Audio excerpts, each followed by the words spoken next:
오늘 저녁부터 부흥회가 시작이 되는데 부흥회 하면 떠오른 이야기가 하나 있습니다. 몇 주 전에 금요 예배 때도 소개를 해드렸었는데 어떤 목사님이 시골 교회에서 목회를 할 때인데 서울에서 정말 유명한 부흥 강사 목사님을 어렵게 초청을 해가지고 부흥회를 열기로 이제 계획한 것입니다. 그런데 부흥회 당일날 아침부터 비가 옥수같이 쏟아지는 거예요. 지금이야 저마다 다 자동차를 타고 다니시고 교회에서도 차를 운행하지만 옛날 우리 어르신들 그런 게 어디 있습니까? 시골에서 비가 오면 장화를 신고 그 질퍽한 진흙탕을 헤쳐서 교회에 30분, 40분 걸어서 오는 거예요. 그러니까 비가 아주 많이 오는 날은 예배 출석률이 떨어집니다. 그러니까 목사님이 아침부터 걱정인 거예요. 그래가지고 교회에 나가서 강대상에 엎드려가지고 하나님 앞에 기도하는 겁니다. 하나님 제발 이 비를 좀 멈춰 주시옵소서. 그렇게 간절히 기도하였더니 비가 멈췄을까요? 안 멈췄을까요? 안 멈추는 거예요. 비가 안 멈추는 거예요. 너무 답답하고 속상하지요. 저녁 집회 시간이 다 됐는데도 불구하고 비는 계속해서 내립니다. 앞에서 이렇게 찬양 인도를 목사님이 하는데 막 뜨겁게 성령 충만 찬송을 부르는데 예배당 문이 열리면서 교인들이 하나둘씩 들어오는데 그냥 비에 흠뻑 젖은 모습으로 들어오는 거예요. 그런데 한 명, 두 명 들어오기 시작하는데 점점 예배당이 채워지더니 주일날 모일 때보다도 더 많은 사람들이 예배당을 채우게 됩니다. 그래서 그날 첫날 저녁 부흥회가 너무 은혜롭게 끝난 거예요. 그래서 이제 그 부흥회가 끝나고 나갈 때 이제 목사님 인사하면서 집사님 이렇게 비가 많이 오는데 오시는데 힘드셨죠? 막 이렇게 인사를 하니까 집사님이 그런 말을 하는 겁니다. 목사님 그렇지 않아도 집에서 교회 갈까 말까 갈등하고 있는데 하나님이 저한테 음성을 들려주시는데 야 오늘 비가 많이 와서 다른 사람들은 못 오지만 너라도 가라. 너라도 가서 그 예배당 자리를 채워라. 그래서 왔다는 거예요.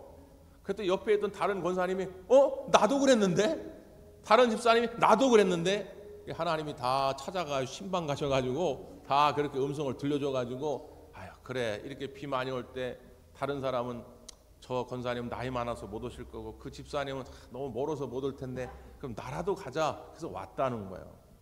여러분 그런 교회가 좋은 교회인 줄 믿습니다. 여러분 이번 부흥성회 때 아마 갈까 말까 고민하고 있으면 하나님이 신방 가실 거예요. 너라도 가서 앉아 있으라. 너라도 가서 그 자리를 채워라.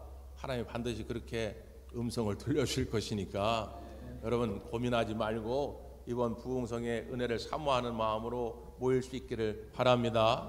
여러분 왜 부흥이 필요합니까? 부흥이 필요 없는 사람은 없어요. 왜? 우리가 늘 항상 좋은 상태로 신앙생활하기가 어렵거든요. 때로는 낙심하고 절망하고 우울감에 빠지게 되고 포기하고 싶어지고 게을러지고 나태해지고 다 그래요. 안 그런 사람이 없습니다. 그럼 목사님도 그래요? 저도 그래요. 언제나 좋은 상태에서 하나님이 기뻐하실 완벽한 상태로 신앙생활을 하는 사람은 한 사람도 없어요. 그러니까 이런 부흥회가 필요해요. 다시 좀 자기를 돌아보고 하나님의 음성을 들어보고 하나님이 나에게 어떤 계획을 가지고 있는지 깨달아보고 다시 한번 우리의 심령을 새롭게 하는 시간이 필요합니다. 오늘 본문에 등장하는 엘리야를 보세요. 엘리야만큼 위대한 선지자가 어디 있습니까? 갈멜산에서 기도로 하나님의 불같은 응답을 받은 거예요. 850명의 이방 선지자와 싸워서 승리한 겁니다. 이만큼 능력 있고 이만큼 신실한 주의 종이 어디 있겠습니까? 그런데 그러한 엘리야 선지자에게도 낙심의 때가 있었다는 거예요. 이방 선지자를 물리쳤다고 하는 이야기를 이세벨이 들었어요. 아방의 부인인 이세벨, 아주 우상 숭배에 앞장서고 하나님의 사자들, 하나님의 백성들을 탄압했던 이 나쁜 여자 말이죠. 이세벨. 이 여자가 이 이야기를 듣고 화가 나가지고 사람을 보내서 엘리야 선지자를 협박하는 것입니다. 네가 우리 선자들을 죽였으니까 너도 똑같이 죽임을 당할 것이다. 그러니까 엘리야 선자가 그 협박에 놀라서 도망을 쳐요. 광야 한복판에 들어가서 로뎀나무 아래서 하나님 앞에 하소연을 합니다. 하나님, 나 좀 죽여주세요. 아니, 이게 얼마나 여러분 모순입니까? 죽음에 대한 협박을 받아가지고 죽기 싫어 도망쳤는데 하나님 앞에 서서 다시 말하기를 하나님, 나 좀 죽여주세요 그러는 거예요. 그러니까 이게 무슨 말이냐? 말로는 죽여달라고 하지만 실제 엘리야는 죽고 싶지 않은 거예요. 하나님 앞에 속상함을 토로하는 거지요. 억울함을 토로하는 거지요. 하나님, 이게 어떻게 된 일입니까? 내가 하나님의 일을 열심히 했는데, 나는 하나님께 충성을 다했는데 왜 내가 지금 이런 위기를 만나야 됩니까? 답답하니까 하나님 앞에 짜증내듯이 하는 말이죠. 우리의 삶도 똑같습니다. 나이 드신 노인들이 자녀들 앞에서 협박적으로 얘기합니다. 야, 그러려면 나 죽어버릴래. 니네 그딴 식으로 나한테 하려면 나 죽고 싶어. 실제 죽고 싶은 게 아니죠. 사춘기 자녀들이 부모를 협박합니다. 그렇게 자꾸 잔소리하면 나 죽어버릴 거야. 여러분, 그 아이들이 진짜 죽고 싶어서 그렇게 하는 말은 아닐 거예요. 무슨 이야기입니까? 답답하다는 거예요. 속상하다는 거예요. 그 마음을 우울하게 하는 것들이 자꾸 생기니까 자꾸 죽고 싶다 이런 말을 하는 것이죠. 그러니까 엘리야 선자가 그렇게 말할 때에 하나님이 그를 어루만져 주십니다. 주물러 주십니다. 먹을 것을 통해서 그에게 양식을 공급해서 그의 에너지를 다시 붙돋아 줍니다. 하나님, 오늘 이 아침에 여러분을 불러 모아 주신 것도 오늘 여러분을 격려하고 여러분을 어루만지시고 여러분의 생기를 붙돋아 주시려고 부르신 줄 믿습니다. 그 하나님을 만나고 돌아가셔야죠. 그리고 나서 하나님이 엘리야를 40일 동안 인도해서 호렙산으로 인도합니다. 여기서 호렙산 부흥회가 열린 거예요. 엘리야를 부흥시키기 위해서, 다시 회복시키기 위해서 하나님이 호렙산에서 부흥회를 여신 것입니다. 어떤 방법으로 엘리야를 부흥시킵니까? 자, 오늘 본문은 이렇게 시작이 되죠. 9절입니다. 9절 시작. 엘리야가 그곳 굴에 들어가 거기서 머물더니 여호와의 말씀이 그에게 임하여 이르시되 엘리야야, 내가 어찌하여 여기 있느냐? 여호와의 말씀이 그에게 임하여 이르시되 그랬어요. 부흥회는 뭐 하는 시간이냐? 말씀의 부흥을 이루는 시간입니다. 이번 부흥성회를 통해서 여러분 심령 속에 말씀이 부흥되기를 간절히 바랍니다. 다른 방법이 없어요. 다른 방법이 없어. 하나님의 말씀이 엘리야에게 임하는 겁니다. 네가 어찌하여 여기에 있느냐? 아니, 하나님이 지금 40일 동안 인도하셨다니까요. 하나님이 이리와 해가지고 지금 호렙산까지 인도하셨는데 하나님이 인도하셔놓고 야, 너가 어찌하여 여기 있느냐? 하나님이 지금 어디 있는지 몰라서 물어본 게 아니지요. 지리, 그 장소를 물어본 게 아니라 왜 너의 영적 상태가 지금 그 상태에 있느냐, 이걸 묻는 거예요. 왜 네가 절망의 자리에 지금 있느냐? 네가 왜 두려움 속에 빠져 있느냐? 왜 불안해하느냐? 왜 낙심 가운데 있느냐? 왜 나태함 가운데 있느냐? 네가 어찌하여 지금 거기 있느냐? 그러니까 엘리야가 억울함을, 속상함을 하나님 앞에 토로합니다. 만군의 하나님 여호와께 열심히 유별하오니 이는 이스라엘 자손이 주의 언약을 버리고 주의 제단을 헐며 칼로 주의 선자들을 죽였음이오며 오직 나만 남았거늘 그들이 내 생명을 찾아 빼앗으려 하나이다. 엘리야가 이렇게 말합니다. 내가 나름 열심히 주를 위해 충성을 다했는데 이제는 하나님의 사자들이 나만 남았고 나마저도 지금 적들이 생명을 빼앗아 가려고 위협하고 있나이다. 이런 이야기예요. 그러니까 하나님이 어떤 조치를 취하느냐? 자, 그 다음 11절 12절입니다.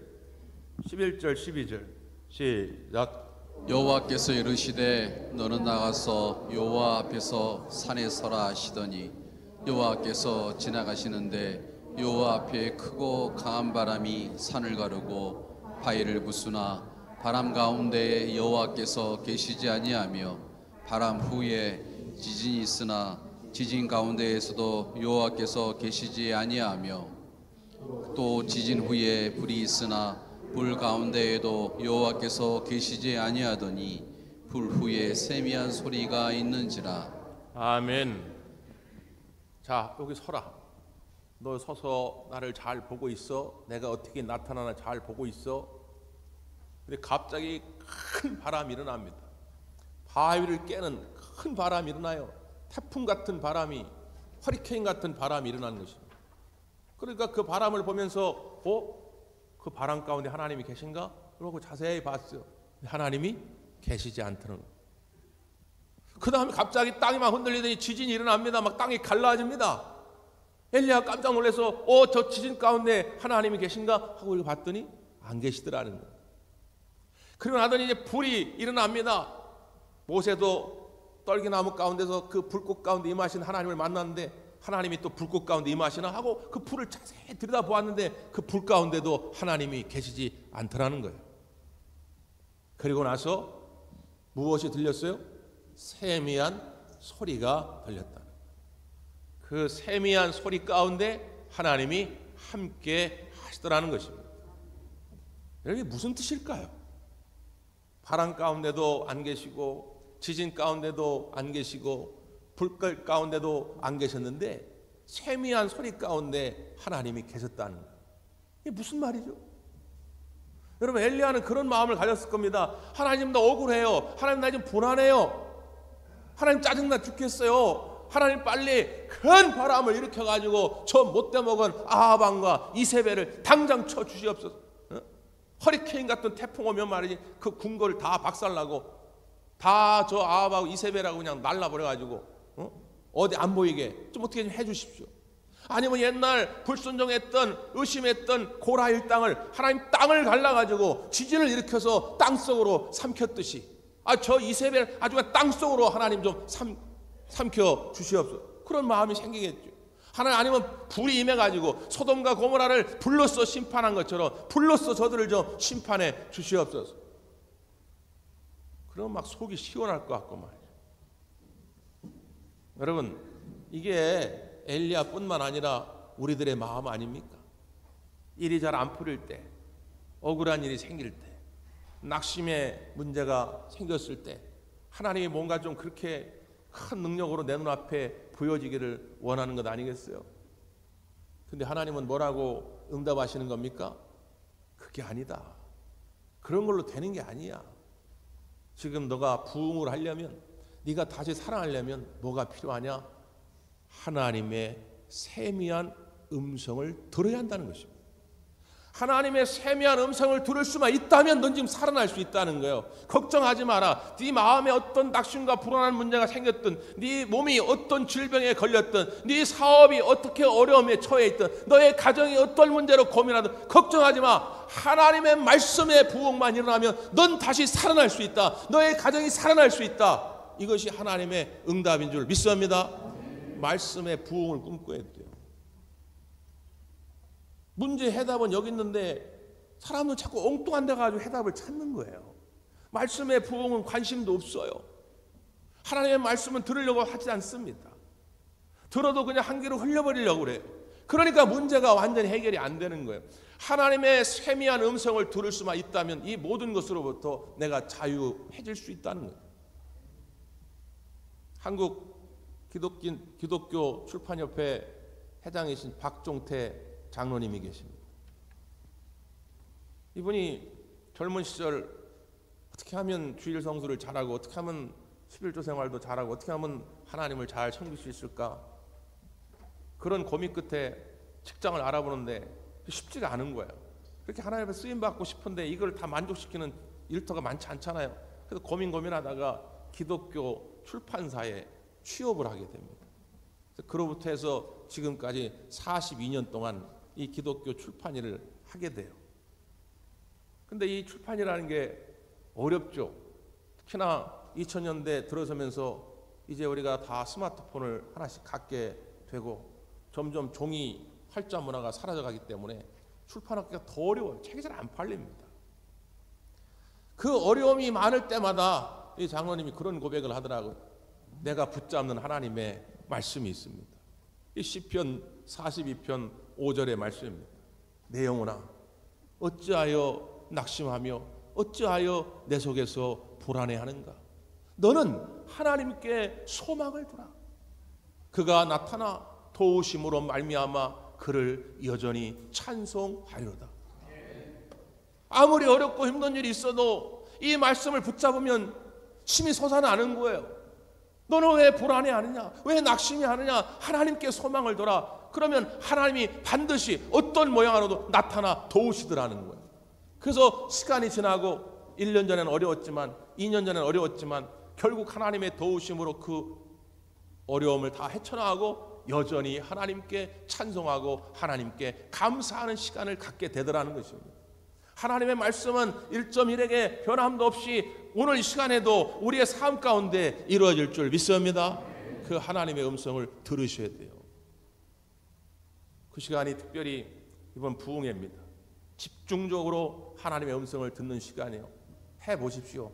다른 거에 자꾸 얽매이지 말고 하나님의 말씀을 붙잡으면 여러분의 삶이 회복되고 부흥되어져 갈 줄 믿습니다. 두 번째, 이 호렙산 부흥회를 통해서 하나님이 엘리야에게 뭘 부흥시키려고 하셨는가? 자, 본문은 이렇게 기록합니다. 15절 16절인데요 15절 16절 시작. 여호와께서 그에게 이르시되 너는 내 길을 돌이켜 광야를 통하여 다메섹에 가서 이르거든 하사멜에게 기름을 부어 아람의 왕이 되게 하고 너는 또 님시의 아들 에위에게 기름을 부어 이스라엘 왕이 되게 하고 또 아벨 무훌라의 사바스의 아들 엘리사에게 기름을 부어 너를 대신하여 선지자가 되게 하라. 하나님께서 엘리야를 일으키셔서 사명을 다시 부흥시킵니다. 첫째, 하사엘에게 가서 기름을 부어 아람의 왕이 되게 하라는 거예요. 두 번째, 에후에게 가서 기름을 부어 이스라엘의 왕이 되게 하라는 거예요. 세 번째, 엘리사에게 기름을 부어 너 대신 선지자가 되게 하라는 것입니다. 기름을 부어 사람을 세우는 일은 하나님의 종 선지자가 해야 될 일이에요. 근데 지금 엘리야는 지금 내 코가 석자인데 내가 지금 죽음의 협박을 받고 있는데 나는 도망자 신세가 되는데 내가 무슨 어디 가서 누구한테 기름을 붓고 무슨 사람을 세우고 무슨 하나님의 일을 하는가. 그러니까 사역에 낙심이 온 거예요. 그러니까 하나님 다시 깨우는 겁니다. 아니야, 너는 그렇게 주저앉아 있으면 안 돼. 네가 해야 할 일 있어. 네가 감당해야 할 일 있어. 걱정하지 마라. 내가 같이 도울 거니까, 내가 함께 할 거니까 너는 원래 네가 하고자 하는 일을 해라. 가서 사람들에게 기름을 붓고 사람들을 세우고 하나님의 일을 감당하게 하라. 이것이 하나님의 명령인 것입니다. 이번 부흥회가 다시 여러분의 사명이 불타오르듯 일어나는 부흥회가 되기를 간절히 바랍니다. 지난 수요일에 정말 가슴이 철렁 내려앉는 일이 있었죠. 우리 모든 국민은 세월호 참사를 겪었기 때문에 배 사고가 일어났다 그러면 모두가 다 깜짝깜짝 놀랍니다. 저도 수요일 날 갑자기 속보가 떴는데 신안 앞바다에서 276명의 사람을 싣고 가던 여객선이 좌초됐다고 그래가지고 이게 무슨 일이냐, 또 큰일 났다. 그래도 저도 계속 뉴스를 확인했는데 다행히 그래도 한 명도 생명을 잃지 않고 한 30여 명 경미한 부상으로 끝나서 얼마나 다행이고 감사한지 모릅니다. 사고가 난 다음에 사고의 원인이 뭐냐 하고 쭉 이렇게 조사를 해보니까 결국 항해사가 그게 한 1, 2분이라고 그러는데 그 1, 2분 잠깐 수동으로 방향을 틀어야 하는데 그 타이밍을 놓친 거예요. 그 왜 놓쳤냐 그랬더니 핸드폰을 보고 있었다는 거예요. 핸드폰 이게 포탈 검색하다가 그 잠깐 사이인데 그때 타이밍을 놓쳐가지고 항로를 벗어나가지고 그냥 무인도에 처박히게 된 것입니다. 물론 더 자세한 거는 조사를 더 해봐야 되겠지만 선장도 자기 자리를 안 지켰다고 그러고 조타수도 자기 자리를 안 지켰다고 그러고 그러니 결국 그런 사고가 나게 된 것이죠. 선장은 선장대로, 항해사는 항해사대로, 조타수는 조타수대로, 승무원은 승무원대로 다 각자의 자리에서 각자의 역할을 감당할 때 그 거대한 배가 움직이는 거 아니겠습니까? 여러분, 하나님께서 이 지역사회를 살려내라고 구원의 방주로 우리 대광교회를 이 땅 가운데 세우신 줄 믿습니다.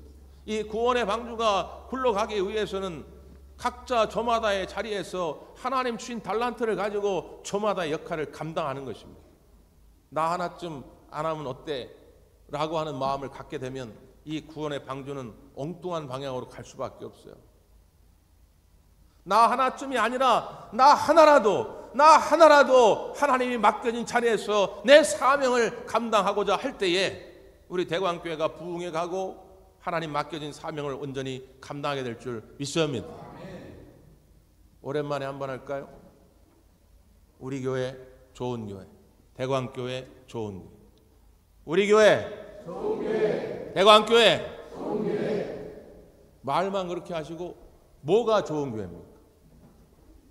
네? 어떤 교회가 도대체 좋은 교회입니까? 다 좋아요.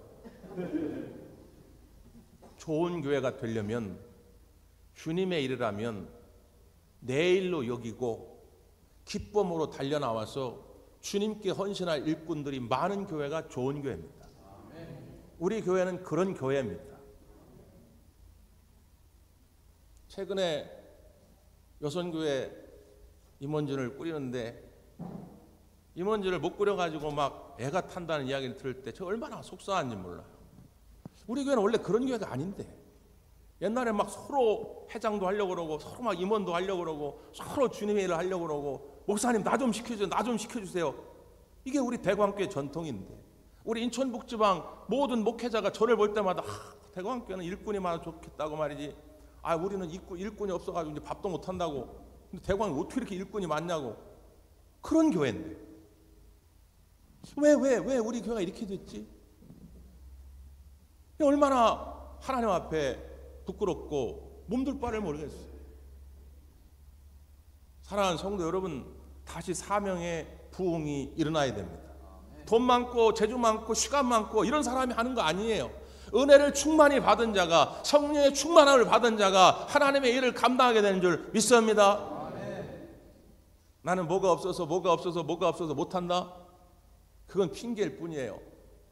다시 자세히 나를 들여다보면 내 안에 은혜가 식은 거예요. 내 안에 성령이 소멸되어 가는 겁니다.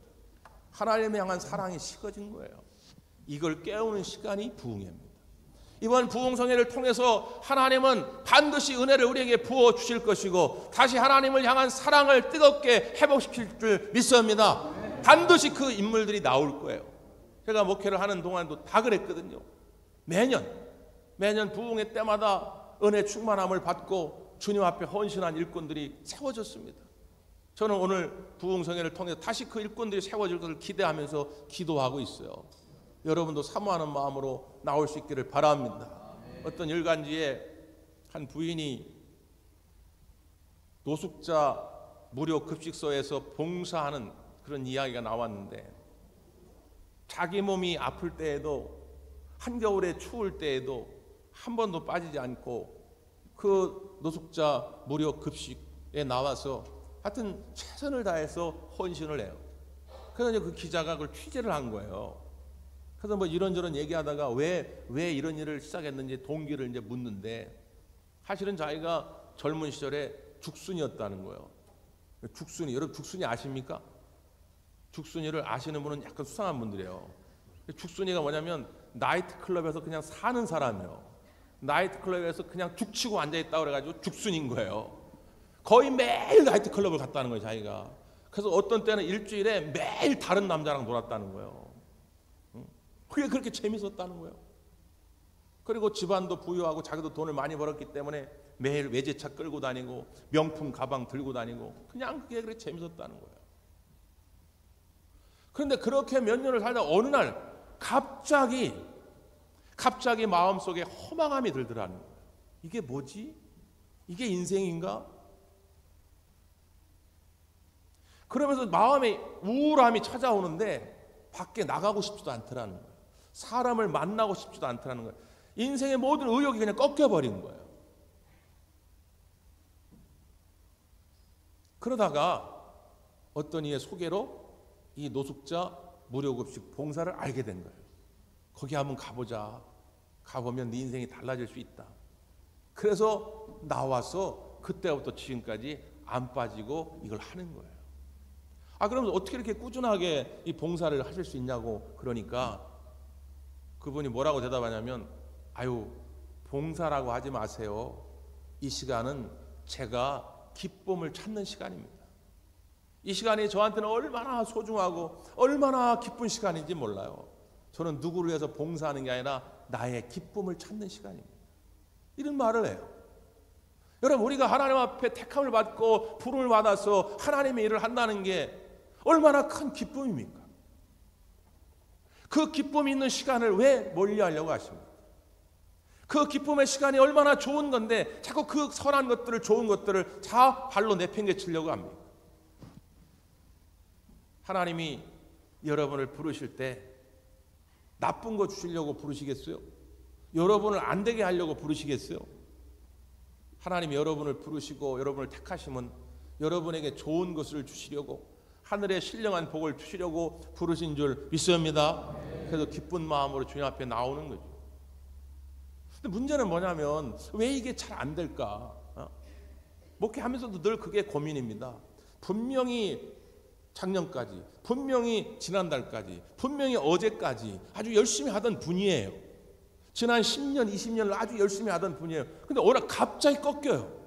저는 목회하면서 계속 그게 연구 과제입니다. 물론 저뿐만 아니라 다른 교회 목사님들도 마찬가지일 텐데 저 권사님은 한 2년 전까지 엄청 열심히 했는데 어떻게 저렇게 되셨지? 그 이유 가운데 하나가 뭐가 있냐면 나만 열심히 하네, 나만 죽어라 고생하네, 나만 희생하네, 이 마음이 들 때입니다. 지금 엘리야가 낙심하게 된 결정적인 이유가 뭐냐면 이세벨의 협박은 사실 핑계거리예요. 실제 엘리야를 괴롭히는 건 뭐냐면 하나님 나만 남았나이다. 나만 지금 나만 이런 고생을 하고 있나이다. 왜 나만 이런 고생을 해야 되죠? 태광교회 사람 많은데 왜 나만 이렇게 힘들게 일을 해야 되죠? 그러니까 하나님께서 응답해 주시는 거예요. 자, 마지막 18절입니다. 18절 시작. 그러나 내가 이스라엘 가운데에 7,000명을 남기리니 다 바알에게 무릎을 꿇지 아니하고 다 바알에게 입맞추지 아니한 자니라. 아멘.